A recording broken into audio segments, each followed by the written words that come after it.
আমরা যদি এখন এই রাস্তাটা বন্ধ করে রাখি তাহলে সাধারণ মানুষের চলাফলের অসুবিধা হবে। যেহেতু আমাদের আজকে এখানে কোনো কর্মসূচি নেই, সেই জন্য আমরা চেষ্টা করি যত দ্রুত সম্ভব রাস্তাটাকে খুলে দেওয়ার জন্য, যাতে সাধারণ মানুষ চলাফেরা করতে পারে স্বাভাবিকভাবে। ইনশাল্লাহ আপনাদের সাথে কর্মসূচি যখন দিব, ইনশাল্লাহ আপনাদের সামনে যখন বক্তব্য রাখবো, সকলে দোয়া করবেন। ইনশাল্লাহ আমিও দোয়া করি সকলে ভালো থাকেন। আর একটি কথা, আমাদের যার যতটুকু অবস্থান আছে সেখান থেকে আসুন, আমরা আমাদের দেশটাকে নতুন করে গড়ে তোলার চেষ্টা করি। যার পক্ষে যতটুকু সম্ভব আমরা সচেষ্ট হই দেশের জন্য। কোথাও যদি রাস্তায় একটি কাগজ পড়ে থাকে, ময়লা হয়ে থাকে, দরকার হলে সেটাকে আমরা সরিয়ে দিব। এইভাবে ছোট ছোট করে কাজ করার মাধ্যমে আমরা দেশটাকে গড়ে তুলে আসুন।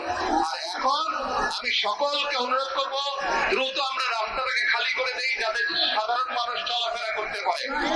সকলে ভালো থাকবেন ইনশাল্লাহ। আমার জন্য দোয়া করবেন, দেশের যে খালেদা জিয়ার সুস্থতার জন্য দোয়া করবেন। আল্লাহ হাফেজ। বাংলাদেশ জিন্দাবাদ।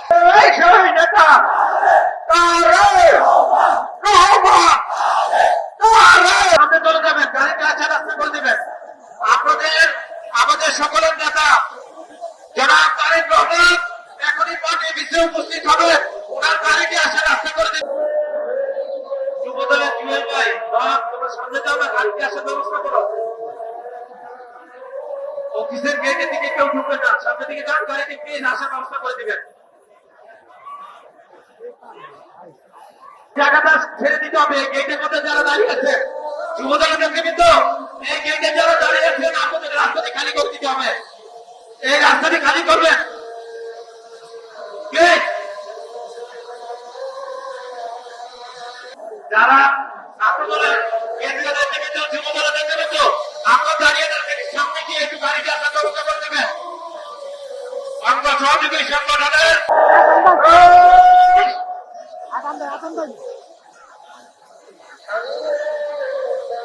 এই জায়গাটা খালি করেন প্লিজ।